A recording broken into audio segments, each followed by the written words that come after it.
To understand the Opium Wars, you have to first understand what trade was like in China before opium hit the market. Before the Opium Wars, China was exporting porcelain, silk, and tea on a regular basis to the Western powers. The tea trade alone with Great Britain was enough to keep China's royal coffers full. The Canton System was strictly controlled by Chinese port authorities. Foreigners were only allowed to trade during a few months out of the year. Foreigners were not allowed to enter the interior of China. Foreign ships that entered the Bay Areas had to be piloted by Chinese pilots that knew how to steer through shallow waterways. It only happened through approved Chinese merchants. No Chinese person could be hired by foreigners.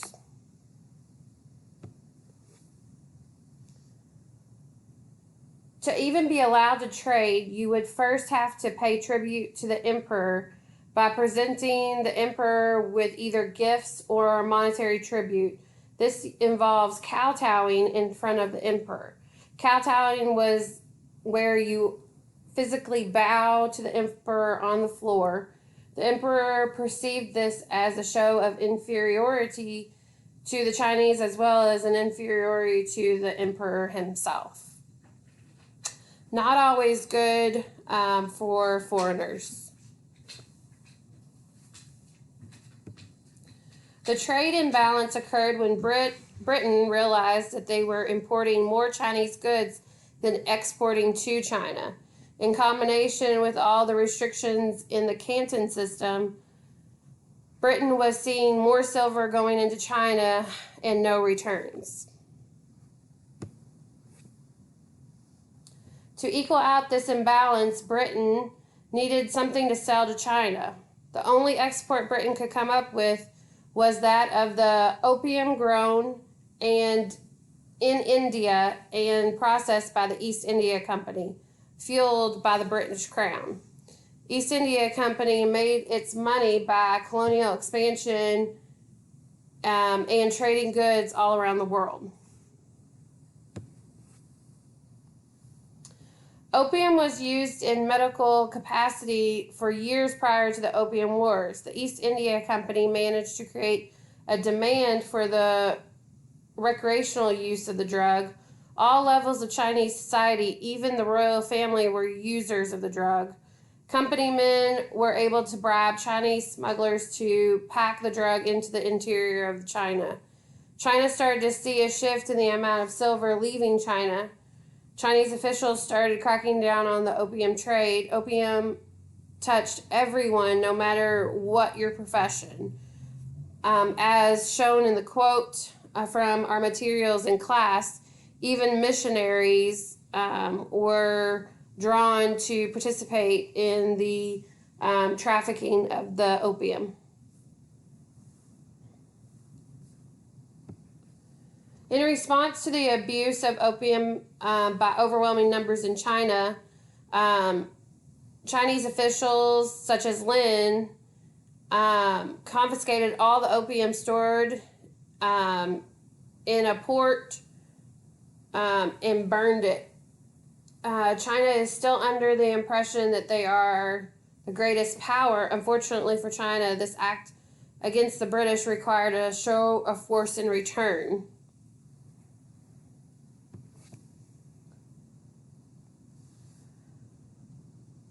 During the first Opium Wars, China found itself outnumbered and outmaneuvered by the British forces sent from India. With more men and more ships, the British were able to capture ports running up and down the China's coast.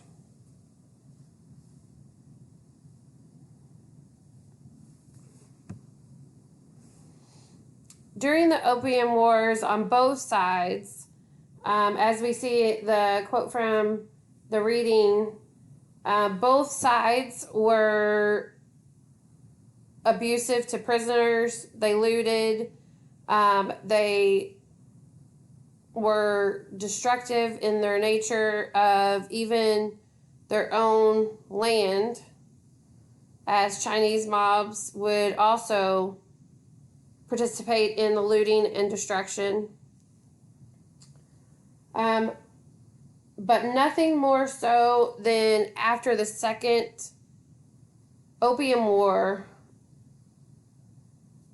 the British soldiers destroyed the Summer Palace and the Garden of Perfect Brightness, which was mentioned in the readings from last week.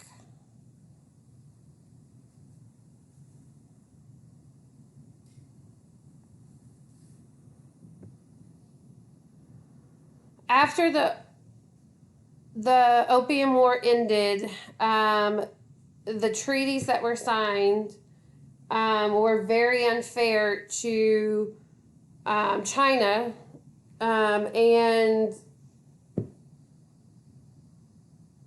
this treaty actually had a lot of unfair qualities to it. Not only did China have to allow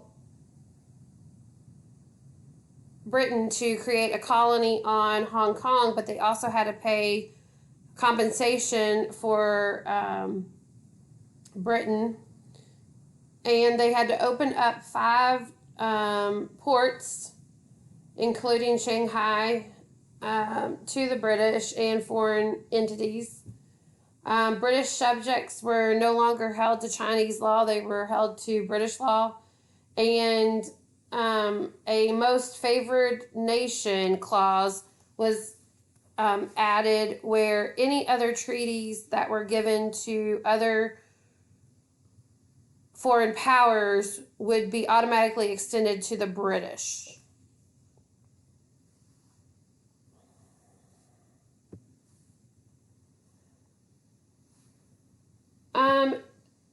One of the quotes that I thought was interesting was the comments about Hong Kong, and how they thought that it wasn't a great deal that they received Hong Kong because of the condition and the geography of the island. Yet the Hong Kong today is a major metropolitan city, and it would just be interesting if the person, Julia Corner, would be able to see what was made of Hong Kong after the fact, and if she had known the city would become what it is today, would she have made these comments?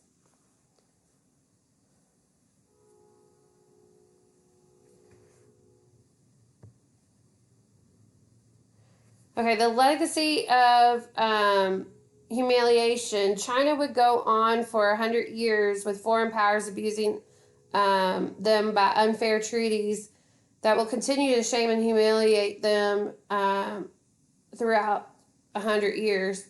Even today, thousands of Chinese people travel to see the ruins of the old palace and are reminded of how China was once weak. And in the readings that we have done, we know that China uses these failures in their history as a means of reminding them to push forward and to never let themselves be in that situation again. So they're using this humiliation as motivation to never let it happen again. So we see that even though they still are defeated throughout the Second Opium War, they still believe in this whole humiliation is good, and ultimately it does prove a good plan because of how they are now one of the leading, if not the leading country in or economic power in the world.